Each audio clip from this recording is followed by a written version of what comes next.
আজিৰ এই সাংবাদিক মেল প্ৰত্যক্ষভাৱে চাই থকা মোৰ মন্ত্ৰীসভাৰ সদস্যসকল, মহাবিদ্যালয় আৰু বিদ্যালয়ৰ অধ্যক্ষসকল, অধ্যাপক অধ্যাপিকা শিক্ষক শিক্ষয়িত্ৰীসকল আৰু এই আঁচনি যাক উদ্দেশ্যে প্ৰস্তুত কৰা হৈছে মোৰ অতিকে মৰমৰ ছাত্ৰীসকল, 2017-18 চনত যেতিয়া মই অসমৰ বিত্তমন্ত্ৰী হৈ আছিলোঁ, তেতিয়াৰ পৰা আমাৰ চৰকাৰৰ বাজেটত আমি চেষ্টা কৰিছিলোঁ যে 18টা বিশেষ আঁচনি যিকোনো মুহূৰ্ততে যাতে ৰাজ্যত ৰূপায়ণ হৈ থাকে আৰু তাক আমি অষ্টাদশ মুকুতাৰ উন্নয়নী মালা বুলি অভিহিত কৰিছিলোঁ। এই আঁচনিৰ ধাৰণাটো হ'ল যে কোনোবা এখন আঁচনি শেষ হৈ যায় বা চৰকাৰে বিভিন্ন কাৰণত তাক পৰিৱৰ্তন কৰে আৰু নতুন আঁচনি 18খন বা পুৰণা নতুন মিলি 18খন আঁচনি যিকোনো সময়তে আমাৰ অসমত যাতে ৰূপায়িত হৈ থাকে। এইবাৰো বিত্তমন্ত্ৰী অজন্তা নেওগ ডাঙৰীয়াই যি বাজেট প্ৰস্তুত কৰিছিলে তাত এই অষ্টাদশ মুকুতাৰ উন্নয়নী মালাৰ ধাৰণাটো ব্যক্ত কৰিছিলে আৰু এখন নতুন আঁচনি তাত লৈ অহা হৈছিলে নিযুত মইনা আঁচনি। নিযুত মানে আমি কি বুজি পাওঁ 10 লাখ আৰু মইনা মানেও আমি বুজি পাওঁ যে আমাৰ কণ শিশুসকল, অৰ্থাৎ 10 লাখ মইনাক সামৰি এই আঁচনিখন আমি ৰূপায়ণ কৰিম আৰু যেতিয়া 10 লাখ হিতাধিকাৰী হৈ যাব তাৰ পিছত এই আঁচনিখনে কিমান প্ৰাসংগিক হ'ল, ই কেনেকুৱা ফল দেখুৱাব পাৰিলে তাৰ ওপৰত ভিত্তি কৰি সেই সময়ত চৰকাৰে সিদ্ধান্ত ল'ব পাৰিব যে আঁচনিখন পৰৱৰ্তী দিনলৈ চলাই ৰাখিব লাগে বা ইয়াক পৰিৱৰ্তন কৰিব লাগে বা ইয়াক এটা নতুন স্বৰূপ দিব লাগে। আমি যি 10 লাখ ছাত্ৰীৰ কথা কৈছোঁ, যদি এই বছৰ আমি অসমতে আঁচনিটো আৰম্ভ কৰোঁ, 10 লাখ হিতাধিকাৰী পাবলৈ প্ৰায় 4 বছৰ ইয়াক সময় লাগিব। অৰ্থাৎ 4 বছৰ যিদিনাখন হ'ব সেই দিনাখনহে এই 10 লাখ হিতাধিকাৰীক স্পৰ্শ কৰিব। অৰ্থাৎ আমি অহা 4টা বছৰ এই আঁচনিখন এই ধৰণে আমি চলাই ৰাখিব পাৰিম। এই নিযুত মইনা আঁচনিখনৰ মূল কেন্দ্ৰবিন্দু হৈছে যে বাল্য বিবাহ ৰোধ কৰা। সাধাৰণতে আমি দেখা পাওঁ যে আমাৰ যিটো ৰাষ্ট্ৰীয় পৰিয়াল স্বাস্থ্য সমীক্ষা নেশ্যনেল ফেমিলি হেল্থ সাৰ্ভে 2019-21 ইয়াত এটা কথা কোৱা হৈছে যে 20ৰ পৰা 24 বছৰ বয়সৰ ভিতৰত অসমৰ 31.8% ছোৱালীয়ে ইয়াতে সন্তানৰ মাতৃ হৈছে। যদি 20ৰ পৰা 24 বছৰ বয়সৰ 31% ছোৱালী সন্তানৰ মাতৃ হৈছে, স্বাভাৱিকতে তেওঁলোকৰ বিবাহ 18 বছৰৰ আগতে হ'ব লাগিব আৰু বেসিক্যালি 18ৰ পৰা 20-21 বছৰৰ ভিতৰতে অসমৰ 30% ছোৱালী 31.8% ছোৱালী বিবাহ পাশত আবদ্ধ হয়। ইয়াৰ ফলত তেওঁলোক উপযুক্ত পুষ্টি শিক্ষাৰ পৰা বঞ্চিত হয় আৰু বহু সময়ত ঘৰুৱা হিংসাৰো তেওঁলোক ভিকটিম হয়। অৰ্থাৎ যেতিয়া ছোৱালী সোনকালে বিয়া হয়, এটা সংসাৰ চলাবৰ কাৰণে যিটো মেচিউৰিটি লাগে সেই মেচিউৰিটিটো নথকা বাবে স্বাভাৱিকতে পৰিয়ালত গৈ এটা প্ৰত্যাহ্বানমূলক পৰিৱেশৰ সন্মুখীন হয় পৰিয়ালৰ যিটো বুৱাৰীৰ প্ৰতি পৰিয়ালৰ যিটো আকাংক্ষা তাক পূৰণ কৰিব নোৱাৰাৰ ফলত বহু সময়ত ঘৰুৱা হিংসাৰ শিকাৰ হয় আৰু আমি ইয়াকো দেখা পাওঁ যে বাল্য বিবাহ আমাৰ অসমৰ মধ্য আৰু নামনি অসমত আটাইতকৈ বেছি সাউথ সালমাৰা ধুবুৰী আদি জিলাত 50%তকৈও অধিক ছোৱালী 18 বছৰ বয়সতে বিবাহপাশত আবদ্ধ হয় আৰু বহু সময়ত আমি দেখা পাওঁ যে আমাৰ বিভিন্ন ধৰণৰ যেটো আমি প্ৰায় সমীক্ষা চলাই থাকো 12-13 বছৰতে তেওঁলোক সন্তানৰ মাতৃ হয় আমি বিভিন্ন সময়ত আইনৰ দ্বাৰা ব্যৱস্থা লৈছো কিন্তু আমি বিশ্বাস কৰো যে ৰেষ্ট্ৰিক্টিভ যিবিলাক আমাৰ পলিসি আছে যে আমি পস্কো এক্টত বিচাৰ কৰিম আমি বিভিন্ন সময়ত ইয়াৰ লগত জড়িত ব্যক্তিসকলক গ্ৰেপ্তাৰ কৰিম কিন্তু এই সকলোবোৰৰ ভিতৰতো আটাইতকৈ ডাঙৰ অস্ত্ৰ হ'ল শিক্ষা যদি এগৰাকী ছোৱালী শিক্ষাৰ যেটো স্পেস তাক যদি আমি এটা বছৰো বঢ়াব পাৰো দুটা বছৰো বঢ়াব পাৰো তিনিটা বছৰো বঢ়াব পাৰো তেতিয়া হলে বাল্য বিবাহকো আমি প্ৰতিহত কৰিব পাৰো টিনেজ প্ৰেগনেন্সি যেটো সৰু বয়সতে গৰ্ভৱতী হয় তাকো আমি ৰোধ কৰিব পাৰো আৰু ছোৱালী সকলৰ মাজত লুকাই থকা প্ৰতিভাৰ বিকাশত আমি সহায়ক হিচাপে থিয় হ'ব পাৰো দুৰ্ভাগ্যক্ৰমে হক যে আমাৰ ৰাজ্যত বহু চৰকাৰ আহিছে গৈছে কিন্তু ছোৱালী সকলক কেন্দ্ৰ কৰি আজিলৈকে চৰকাৰ সমূহে এনে ধৰণৰ কোনো ইন্টাৰভেনশন বা হস্তক্ষেপৰ কথা চিন্তা কৰা নাছিল আমি নীৰৱে মানি লৈছিলো যে কম বয়সতে বিয়া হয় দেউতাক মাকে বিয়া দিয়ে আমিও কি কৰিম আমি আমাৰ ইয়াত ভূমিকা কি অৰ্থাৎ এটা ডাঙৰ সামাজিক সমস্যাক আমি নীৰৱে স্বীকাৰ কৰি লৈছিলো আৰু ইয়াৰ বিৰুদ্ধে আমি কোনো ব্যৱস্থা হাতত লোৱা নাছিলো এতিয়া আনুষ্ঠানিক শিক্ষাৰ আটাইতকৈ ডাঙৰ সমস্যা কি বিদ্যালয় পৰ্যায়লৈকে 10ম মান শ্ৰেণীলৈকে শিক্ষাৰ সাৰ্বজনীন হৈছে আৰু প্ৰতি বছৰে প্ৰায় 3 লাখ ছোৱালীয়ে মেট্ৰিক পৰীক্ষাত হয় বহে অথবা ক্লাস 10 লৈকে তেওঁলোকে পঢ়া শুনা কৰে ই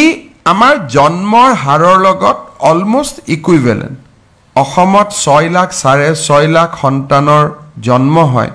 আৰু 3 লাখ ল'ৰা ছোৱালীয়ে যদি মেট্ৰিকলৈকে পঢ়ে তেতিয়ালে 80% to 85% ছোৱালীয়ে 10ম মান শ্ৰেণীলৈকে পঢ়ে মেট্ৰিক তাতকৈ অলপ কম দিয়ে আৰু তাৰ পিছত উচ্চতৰ মাধ্যমিকত নামভৰ্তিকৰণৰ সংখ্যাটো আৰু কমি যায় ইয়াৰ দুটা কাৰণ হৈছে যে উচ্চতৰ মাধ্যমিক বিদ্যালয়বিলাক ক্লাস 10 লৈকে পঢ়া স্কুলখনতে নাথাকে সেই কাৰণে তেওঁলোকৰ ডিসলোকেশন হয় অৰ্থাৎ যত মই ক্লাস 10 লৈকে পঢ়ু তাত মই 11 লৈকে পঢ়িব নোৱাৰো মই মহাবিদ্যালয়লৈকে যাব লাগে কলেজ আৰু বৰ্তমান আমি হায়াৰ সেকেন্ডাৰী স্কুল বিলাকৰ সংখ্যা বঢ়াইছো যদিও এতিয়াও হাই স্কুল আৰু হায়াৰ সেকেন্ডাৰী স্কুলৰ সংখ্যা সমানুপাতিক হোৱা নাই আমি এটা প্ৰচেষ্টা চলাই আছো আৰু ই সম্পূৰ্ণভাৱে হাই স্কুলতে হায়াৰ সেকেন্ডাৰী পঢ়াৰ যেটো ব্যৱস্থা ই আৰু 3-4 বছৰ প্ৰয়োজন হ'ব কলেজ সমূহ যদি আমি চাও যে হাই স্কুল খনৰ পৰা 10 12 13 14 15 কিলোমিটাৰ দূৰত থাকে আৰু বহু সময়ত কলেজ সমূহ সাধাৰণতে চহৰ কেন্দ্ৰিক সৰু সৰু চহৰ বিলাকতে হক বা গুৱাহাটীতে হক নামভৰ্তিকৰণৰ বাবে প্ৰথম আমাৰ যিটো ধাৰণা সেই ধাৰণাত এভাৰেজ 15,000 টকা এগৰাকী ছোৱালীক বা ল'ৰাক নামভৰ্তিকৰণৰ বাবে লাগে সাধাৰণতে দৰিদ্ৰ পিতৃ মাতৃয়ে একেলগে 15,000 টকা জমা কৰোঁতে অসুবিধা পায় প্ৰথম প্ৰতিবন্ধকতাটো আহে যে নামভৰ্তিৰ কাৰণে আমি প্ৰয়োজনীয় পুঁজি ক'ত পাম 2016 চনত আমি অসম চৰকাৰে নামভৰ্তি বিনামূলীয়ালৈকে আমি ৰূপান্তৰ কৰিছিলোঁ কৰবাত দুই এটা অভিযোগ থাকিলেও কোনোবাই বহু সময়ত কয় যে আমাৰ স্কুলত 600 টকা লৈছে 1000 টকা লৈছে কিন্তু 15,000 টকাৰ তুলনাত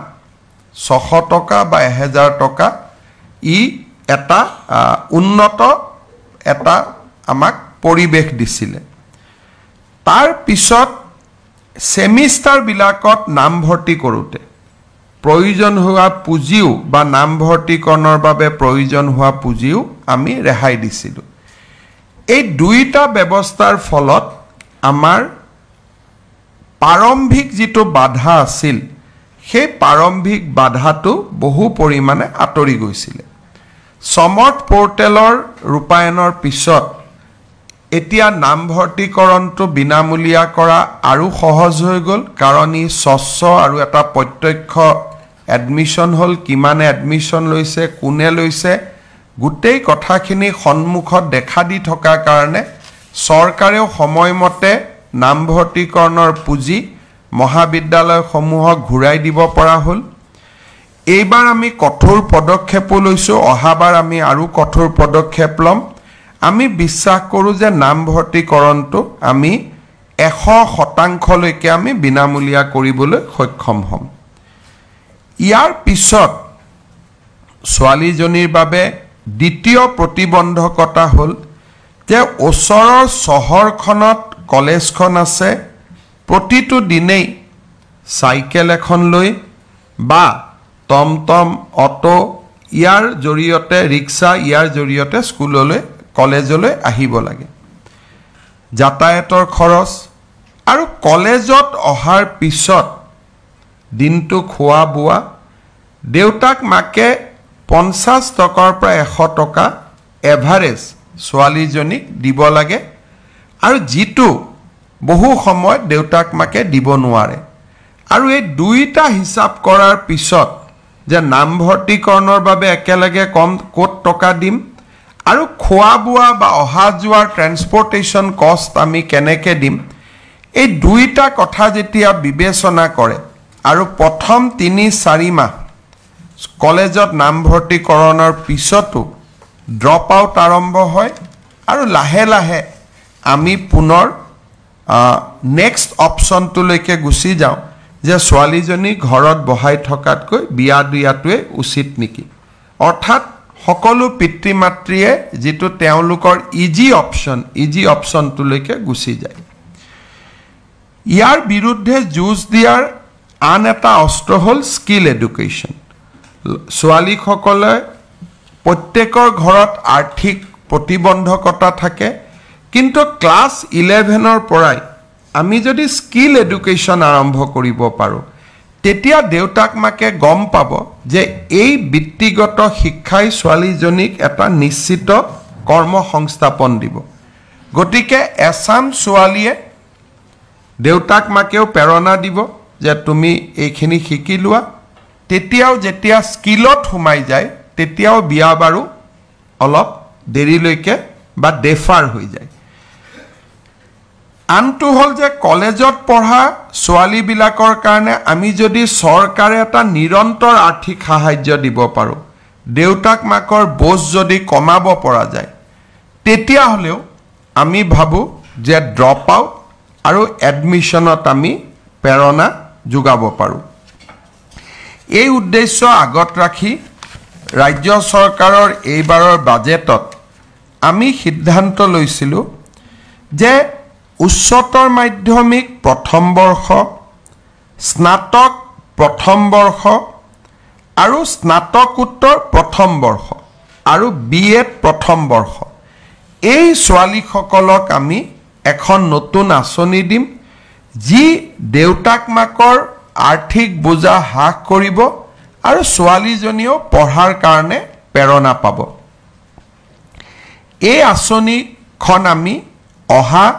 10 অক্টোবৰৰ পৰা ৰূপায়ণ কৰিব বিচাৰিছো যদিহে আমি মহাবিদ্যালয় আৰু ছাত্ৰীসকলৰ পৰা সহযোগিতা পাওঁ সহযোগিতা মানে এনেকুৱা যে এই তিনিখন ফৰ্ম হায়াৰ সেকেন্ডাৰী এটা বিশেষ আমি আজিয়ে স্কুল কলেজত বিতৰণ কৰি আছো যে বিভিন্ন গ্ৰেজুৱেটৰ কাৰণে এটা পাৰ্টিকুলাৰ কালাৰৰ ফৰ্ম এখন এমএসসিৰ কাৰণে এটা পাৰ্টিকুলাৰ কালাৰ আৰু আমাৰ বিএড হায়াৰ সেকেন্ডাৰীৰ কাৰণে এই ধৰণে আমি 4টা কালাৰৰ 4খন ফৰ্ম কৰিছো ফৰ্মত একোৱে নাই কোন সনত পাস কৰিলো কোট এডমিশন ললো কোনো ডকুমেন্ট দিব নালাগে কোনো কাগজ দিব নালাগে কাৰণ ইতিমধ্যে সমৰ্থ পোৰ্টেলত আৰু আমাৰ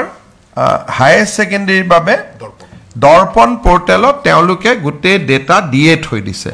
গতিকে আমি ইয়াত কোনো মাৰ্কশিট বিচাৰা নাই ফটোষ্টেট বিচাৰা নাই এটেচ কপি বিচাৰা নাই ইনকামৰ প্ৰমাণপত্ৰ বিচাৰা নাই অৰ্থাৎ গাঁওবুঢ়া মৌজাদাৰ কতো যাব নালাগে এখন সিম্পল ফৰ্ম ইয়াত মাত্ৰ এটাই আছে যে দেউতাক মাকৰ এটা সহি লাগে যাতে দেউতাক মাকে গম পায় যে চৰকাৰে ইমানখিনি মোৰ ছোৱালীজনীক সহায় কৰিছে গতিকে মোৰ আৰ্থিক বোজাটো কিছু পৰিমাণে কমিব আৰু বহু সময়ত কিছু দেউতাক মাক আৰ্থিকভাৱে সচ্ছল হোৱাৰ বাবে এনে ধৰণৰ আঁচনি ল'ব ইচ্ছাও নকৰে গতিকে ইয়াত ভলেন্টিয়াৰলি অপ্ট আউট আছে চৰকাৰে কাকো বাদ দিব বিচৰা নাই কোনোবাই যদি নিজে বাদ দিব খোজে তেতিয়ালে আঁচনিখনৰ পৰা নিজে আঁতৰি আহিব পাৰে কিন্তু আদাৰৱাইজ ই এটা ইউনিভাৰ্সেল স্কিম অৰ্থাৎ higher secondary first year degree first year আৰু পোষ্ট গ্ৰেজুৱেট ফাৰ্স্ট ইয়াৰৰ আমি সকলোকে ইয়াত সামৰি ল'ব খুজিছো এতিয়া প্ৰশ্ন আহিব যে সেকেন্ড ইয়াৰত আমি পাম নে নাই সেকেন্ড ইয়াৰত আমি পাম তাত খালি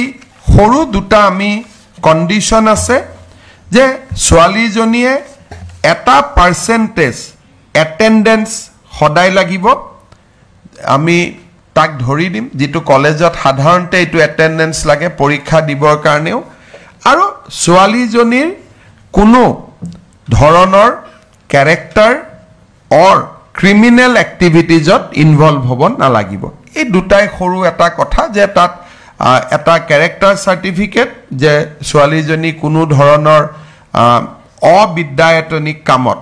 যেটো আমাৰ সাধাৰণতে প্ৰিন্সিপাল জনে দিয়ে ক্যাৰেক্টাৰ মানে সেই ক্যাৰেক্টাৰটোত আমি যাব খোজা নাই ক্যাৰেক্টাৰ মানে অবিদ্যায়তনিক কিবা কাম কাজত আছে নেকি যে স্কুলত ৰেগুলাৰ নহয় কাবাৰ লগত কাজিয়া পেছাল লাগিছে যেটো আমি ৰেগিঙত জড়িত নহয়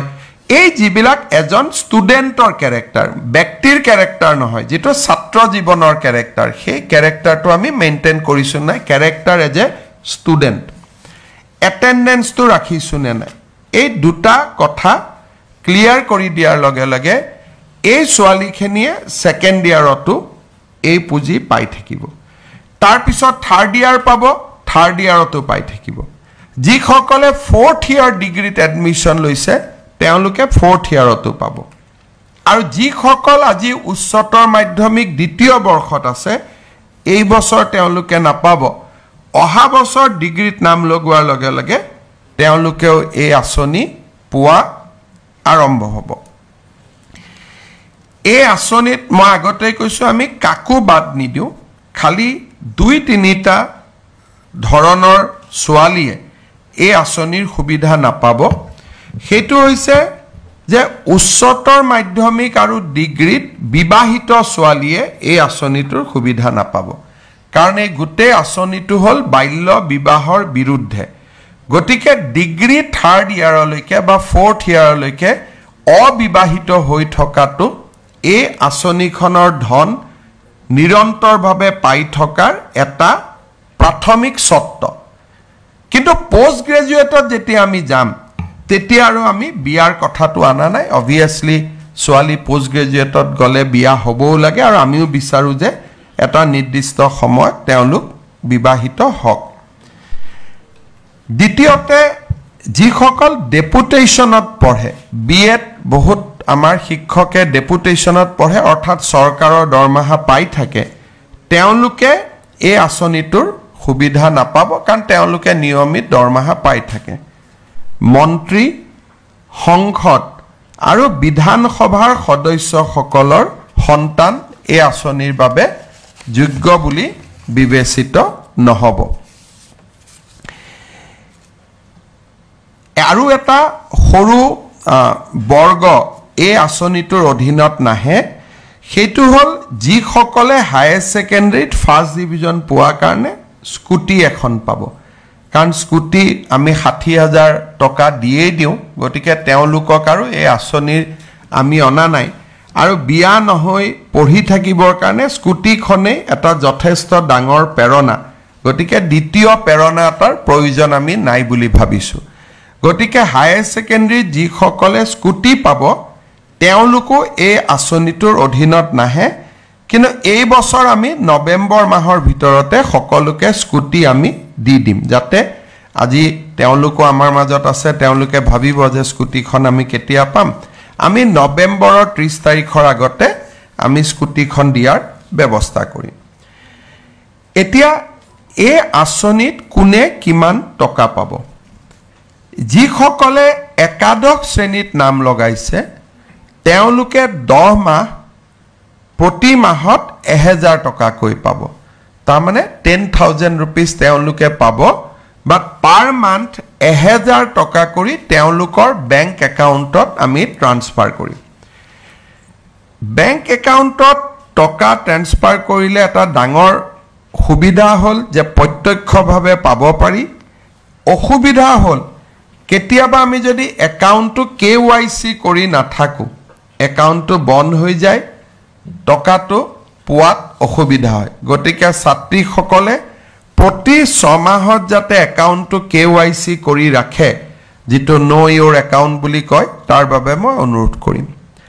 স্নাতক প্ৰথম বৰ্ষত যিসকলে নাম ভৰ্তি কৰিব তেওঁলোকক আমি 1250 টকাকৈ আমি দিম আৰু স্নাতকোত্তৰ পাঠ্যক্ৰমত যিসকলে নাম ভৰ্তি কৰিব বা বিএডত যিসকলে তেওঁলোকে নাম ভৰ্তি কৰিব তেওঁলোকক আমি 2500 টকা 2500 টকা দিম অৰ্থাৎ 2500 টকা মাহত পালে পিজি পঢ়া ছোৱালী এজনীৰ জীৱনটো বহুত সহজ হৈ পৰিব আৰু এই উদ্দেশ্যে এই আঁচনিখন আমি আৰম্ভ কৰিব খুজিছো জুন আৰু জুলাই মাহত এই আঁচনিখনৰ পুঁজি আমি নিদিওঁ কাৰণ হেতু গৰম বন্ধৰ সময় ছোৱালীসকল ঘৰতে থাকে জুন জুলাইত নিদিওঁ বাকি 10 মাহ বা বছৰটোৰ বাকি 10 মাহৰ পুঁজি আমি তেওঁলোকক যোগান ধৰিম এই বছৰ মই আগতে কৈছো যে আমি 10 অক্টোবৰৰ পৰা আৰম্ভ কৰিব খুজিছো আঁচনিখন প্ৰথম মই আশা কৰো যে আমি যাতে 10 অক্টোবৰৰ পৰা এই আঁচনিখন ৰূপায়ণ কৰিব পাৰো তাৰ বাবে আগষ্ট মাহৰ 30 তাৰিখৰ আগতে পপত্ৰসমূহ যাতে পূৰণ কৰি আমাক দিয়ে কাৰণ গোটেই সেপ্টেম্বৰ মাহটো আমাক ভেৰিফিকেশনৰ কাৰণে লাগিব কিন্তু যদি কলেজৰ পৰা সেপ্টেম্বৰত ফৰ্ম আহে তেতিয়া আমি নৱেম্বৰৰ 10 তাৰিখেহে আঁচনিখন ৰূপায়ণ কৰিব পাৰিম 10 তাৰিখ দিনটো কিয় 10 তাৰিখে আমি অৰুণোদয় দিওঁ পেনশনো দিওঁ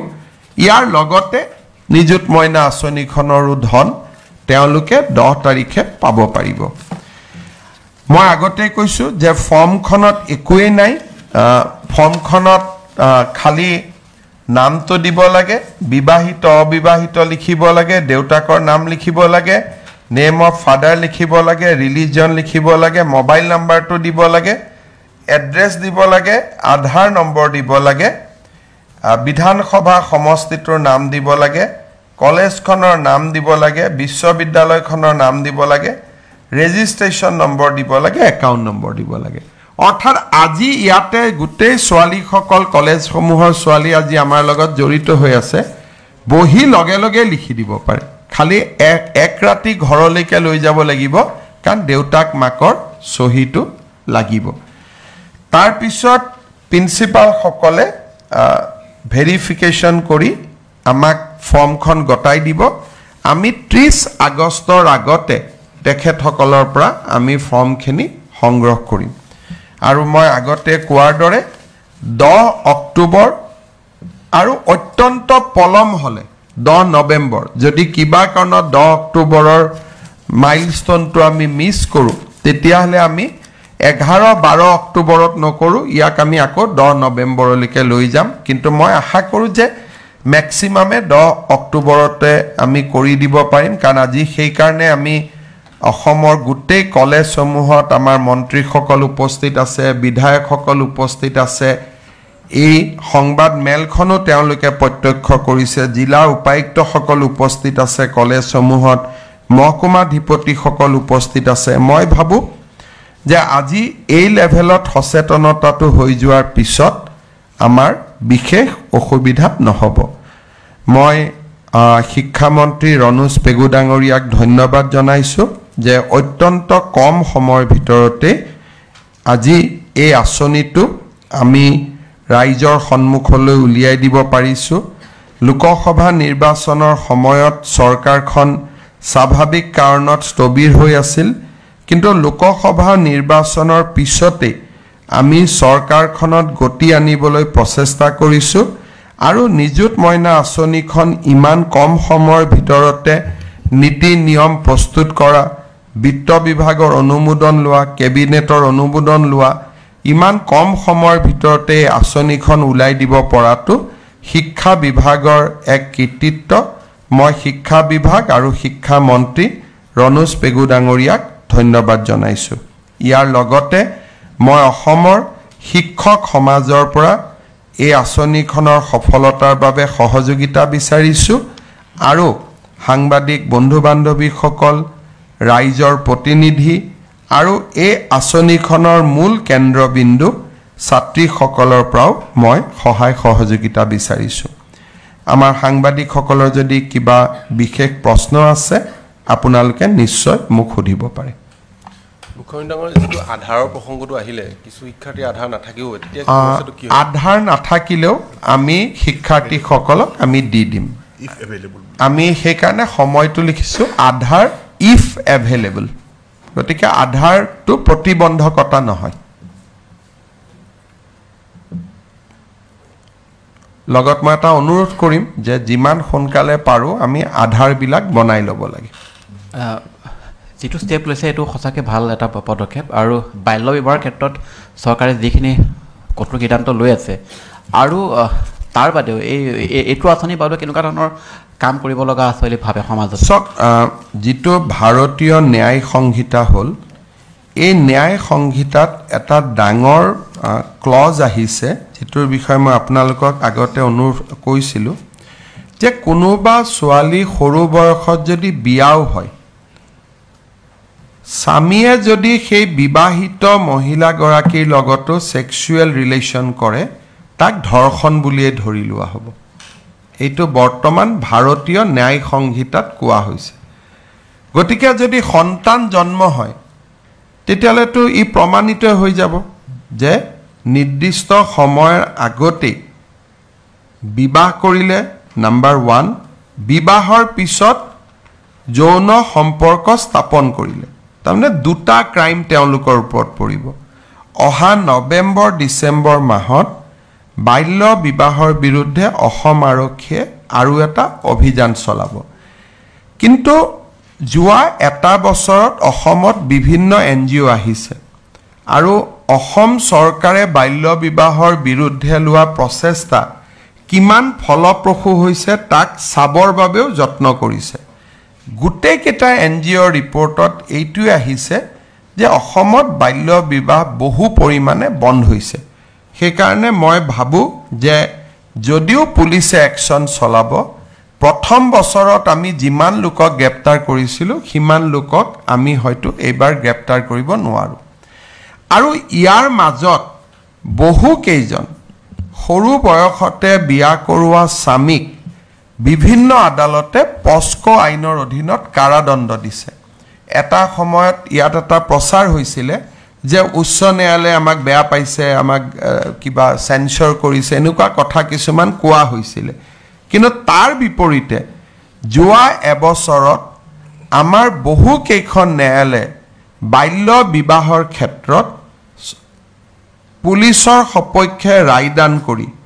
ইয়াৰ অভিযুক্তসকলক পস্কো আইনৰ অধীনত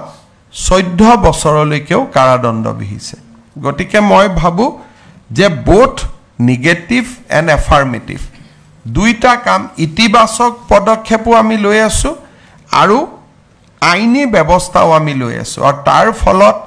2026 চনলৈকে অসমত বাল্য বিবাহ বন্ধ হ'ব বুলি মোৰ এটা ধাৰণা বা অভিমত আছে মই যেতিয়া বাল্য বিবাহৰ অভিযোগত স্বামীসকলক গ্ৰেপ্তাৰ কৰা হৈছিল সেইখিনি সময়ত যিসকল ছোৱালী পুনৰ ঘূৰি আহিছিল তেওঁলোকৰ কাৰণেও বিশেষ কিবা আঁচনি এটা কথা আপুনি উল্লেখ কৰিছিল তেওঁলোকৰ কাৰণে যিসকল ছোৱালীক দেউতাক মাকে দায়িত্ব ল'ব নোৱাৰিছিল তেওঁলোকৰ বাবে আমি ৰিহেবিলিটেশ্যনৰ বাবে জিলা উপায়ুক্তসকলক ব্যৱস্থা কৰিব দিছিলোঁ যে ৰেচন কাৰ্ড দিব PMY ঘৰ দিব ধুবুৰী মানকাছাৰ জিলাত দুই এটা সহায় কৰা হৈছে কিন্তু মূলত দেউতাক মাকসকলে ছোৱালীসকলক ঘূৰাই লৈছে আৰু বহুত ক্ষেত্ৰত স্বামীৰ ঘৰেও ছাপোৰ্ট দিছে যে এতিয়া ছোৱালীজনীক আমি নানো 18 বছৰ হ'বৰ কাৰণে 4 মাহ আছে দেউতাকৰ ঘৰত থাকক 4 মাহ পিছত আমি লৈ আহিম সেই ধৰণেও বহুত সমস্যা স্থানীয়ভাৱেও সমাধান হৈছে মুখ্যমন্ত্ৰী মহোদয় আপুনি চাইল্ড মেৰেজৰ অপাৰেশ্যনটো আৰম্ভ কৰাৰ পিছতে আমি এটা সাৰ্ভে কৰিছিলোঁ য'ত আমি পাইছিলোঁ যে চাইল্ড মেৰেজৰ লগতে চাইল্ড ট্ৰেফিকিং বা উইমেন ট্ৰেফিকিঙৰ ঘটনাটো সোমাই পৰে আৰু তাৰ এটা মূল কাৰণ বুলি দেখুওৱা হয় দৰিদ্ৰতাক য'ত ছোৱালীগৰাকীক পঢ়াব নোৱাৰাৰ বাবে কাৰোবাৰ হাতত বিক্ৰী কৰি দিয়া পৰ্যন্ত উদাহৰণ আছে গতিকে তেনে ক্ষেত্ৰত নিযুত মইনাই কেনেধৰণে সহায় কৰিব বুলি আপুনি ভাবে মই আগতে কোৱাৰ দৰে যে আৰ্থিক প্ৰতিবন্ধকতাই হ'ল চাইল্ড মেৰেজ বা চাইল্ড ট্ৰেফিকিঙৰ এটা মূল কাৰণ এই আঁচনিখনে এটা সুদূৰ প্ৰসাৰী প্ৰভাৱ পেলাব বুলি মই আশা কৰোঁ কাৰণ কোনো ভাৰতৰ কোনো ষ্টেটতে ইমান ডাঙৰ ইণ্টাৰভেনশ্যন আজিলৈকে হোৱা নাই গতিকে মই ভাবোঁ যে ই এটা বহুত ডাঙৰ পজিটিভ ইম্পেক্ট এটা পেলাব গোটেই ব্যৱস্থাটোৰ ওপৰত আৰু বহুত সময়ত আমাৰ ল'ৰাসকলেও কয় যে আমাক কিয় আঁচনিটো দিয়া নাই আজিৰ আলোচনাই অন্তত ল'ৰাসকলৰো এটা দৃষ্টিভংগী কৰিব যে ই হিতাধিকাৰী সৃষ্টি কৰা আঁচনি নহয় যে কোনোবাই আমাক ভোট দিব তাৰ কাৰণে আমি টকা দিম এই আঁচনিখনৰ এটা মহান উদ্দেশ্য আছে গতিকে কেতিয়াবা মোক লগ কৰিলে ল'ৰাবিলাকে কয় যে মামা দাদা আপুনি আমাক একো নিদিয়ে কিন্তু এইটো কোনো ভোটৰ কাৰণে কৰা স্কিম নহয় ইয়াৰ এটা সুদূৰ প্ৰসাৰী এটা সামাজিক লক্ষ্য আছে হ'ব মই পুনৰ এবাৰ আজি আমাৰ এই কক আপুনি কৈছে যে স্কিল ডেভেলপমেণ্টৰ ক্ষেত্ৰত আপোনালোকক কাম কৰিবলৈ গৈছে বাল্য বিবাহ ৰোধ কৰাৰ ক্ষেত্ৰত এই ক্ষেত্ৰত চৰকাৰে কিবা পৰৱৰ্তী সময়ত পৰিকল্পনা কৰি আমি স্কিলৰ কাৰণে অসমত বহুত ডাঙৰ পৰিকল্পনা হাতত লৈছোঁ আজিও মোৰ মিটিং আছে যেনে এই বছৰে মই এটা সৰু উদাহৰণ দিছোঁ 11 লাখ ল'ৰা ছোৱালীয়ে তৃতীয় আৰু চতুৰ্থ বৰ্গৰ পৰীক্ষাত অৱতীৰ্ণ হৈছে চাকৰি পাব 7,000 বাকী ল'ৰা ছোৱালীখিনিক আমি কি কৰিম স্কিল এডুকেশ্যন স্কিল ট্ৰেইনিং আৰু বিভিন্ন জায়গাত বিভিন্ন ভাৰতবৰ্ষৰ কোম্পানী আদিত আমি তেওঁলোকক কেনেকৈ নিয়োগ কৰিব পাৰোঁ যেনেকৈ আমি নিয়োগৰ বাবে স্বচ্ছ পৰীক্ষা পাতিছোঁ বিকল্পভাৱে চাকৰি নোপোৱা ল'ৰাখিনিৰ কাৰণেও আমি কি কৰিব পাৰোঁ তাৰো চিন্তা চৰ্চা আমি কৰি আছোঁ আৰু মই ভাবোঁ যে ইয়াৰ বিকল্প হ'ল স্কিল এডুকেশ্যন আৰু কোনোবা এটা দিন আপোনালোকৰ লগত মই আমাৰ মন্ত্ৰী জয়ন্ত মল্ল বৰুৱা বা মই নিজেও কথা পাতিম যে স্কিলৰ ক্ষেত্ৰত আমি কেনেকুৱা ধৰণৰ ব্যৱস্থা লৈছোঁ শিক্ষা বিভাগে কলেজতে স্কিল এডুকেশ্যনক মেইন ষ্ট্ৰীমিং কৰাৰ বাবে বহুতখিনি কাম হাতত লৈছে তাৰ বিষয়েও আমি আলোচনা কৰি আছোঁ যাতে কলেজত পঢ়ি থাকোঁতেই আমি স্কিল এটা বিশেষ স্কিল এটা আহৰণ কৰিব পাৰোঁ কাৰণ সকলোতো ACS নহয় সকলো APS নহয় সকলো শিক্ষক নহয় শিক্ষয়িত্ৰী নহয় লিমিটেড স্কোপ আছে কিন্তু এই লিমিটেড স্কোপৰ মাজত আমি যদি তেওঁলোকক স্কিল এডুকেশ্যন দিব পাৰো তেতিয়ালে বহুত ডাঙৰ এটা সমস্যাৰ সমাধান হ'ব এডুকেশ্যন ডিপাৰ্টমেণ্ট আৰু স্কিল এডুকেশ্যন দুইটাই এই দিশত কাম কৰি আছে এটা বেলেগ ইছ্যুৰ ওপৰত কৰে মানে আজি আৰু নালাগে বাংলাদেশ বৰ্ডাৰলৈ আজি গোটেই অসমতে ছাত্ৰীসকলে চাই আছে কালি পৰহি পাতি ল'ম ঠিক আছে মই শিক্ষা May I ask a question, sir? Yes, please. Sir, in this society that we live in, it is an orthodox patriarchal one, which gives all the more reason why this scheme should be launched at the soonest. But also, men and women together build this well-knit society that we live in today. Maybe there should be a scheme, not a scheme exactly, but then education of such that could be included in our school system to educate the boys about maybe sexual education so that the child marriage can be stopped from their side as well. This is a very positive suggestion. We will do the needful. Thank you so much, sir. তোমার নাম তো কি মা Olivia Kalita. অনিডিয়া Sir, Olivia. Olivia এটো কথা কৈছে it is very important যে child মেৰেজত ছোৱালীজনীৰ যিমান ভূমিকা থাকে তাতকৈ লৰাৰো সিমানে ভূমিকা থাকে গতিকে আমি ছোৱালীসকলক সচেতন কৰাৰ লগে লগে লৰাজনকো শিক্ষাৰ ব্যৱস্থাৰ দ্বাৰা সচেতন কৰিব লাগে যাতে লৰাজনেও কম বয়সৰ ছোৱালীক বিয়া নকৰাই he also become a catalyst in preventing child marriage খুব পজিটিভ কথা ডেফিনেটলি আমি সেই দিশতো আমি কাম কৰিম মই এতিয়া অসমৰ বিভিন্ন প্ৰান্তৰ মহাবিদ্যালয় হায়াৰ সেকেন্ডাৰী স্কুল আদিত উপস্থিত থকা আমাৰ মাননীয় মন্ত্ৰী বিধায়ক সাংসদ চৰকাৰী বিষয়া তথা অন্যান্য বিশিষ্ট নাগৰিকসকলক এই নিযুত মইনাৰ প্ৰপত্ৰ বিতৰণ কৰিবৰ কাৰণে অনুৰোধ কৰিছোঁ আজিৰ পৰা প্ৰপত্ৰসমূহ বিতৰণ হ'ব অহা 13 তাৰিখলৈকে এনে ধৰণে বিতৰণ কৰি সমাপ্ত কৰিব 14 তাৰিখৰ দিনা যদি কোনো প্ৰপত্ৰ বাকি থাকে তেনেহলে বিদ্যালয় বা মহাবিদ্যালয়ৰ অধ্যক্ষ হেড টিচাৰে এই বাকি থকা যিখিনি প্ৰপত্ৰ সেইখিনি বিতৰণ সমাপ্ত কৰিব আৰু এই আগষ্ট মাহৰ ভিতৰতে প্ৰপত্ৰসমূহ জমা কৰিব এই অনুৰোধ জনাই আপোনালোক সকলোকে ধন্যবাদ জ্ঞাপন কৰি আৰু বিশেষভাৱে মাননীয় মুখ্যমন্ত্ৰীক তেওঁৰ ব্যস্ততাপূৰ্ণ জীৱনৰ মাজত এইখিনি সময় উলিয়াই উচ্চ শিক্ষা বিভাগৰ এই নিযুত মইনা আঁচনিখন শুভাৰম্ভ কৰি দিয়াৰ বাবে ধন্যবাদ জনালো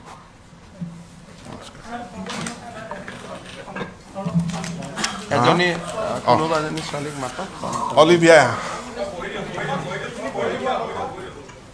দুগৰাকীমান ছাত্ৰী আহক ইয়ালৈকে উঠিয়া মা ইয়ালৈকে বিয়ে হয় একজেক্ট ফৰ্মখন দিব তুমি মা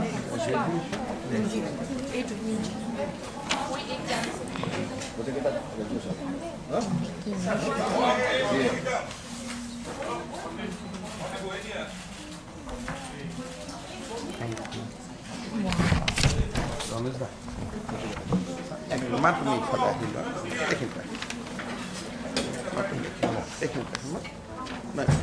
আহিলা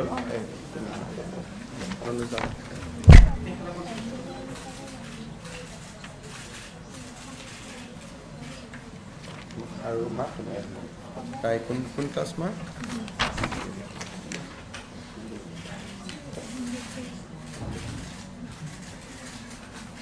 থ্যাংক ইউ ইহঁতক চাহ তাহ খুৱাই লৈ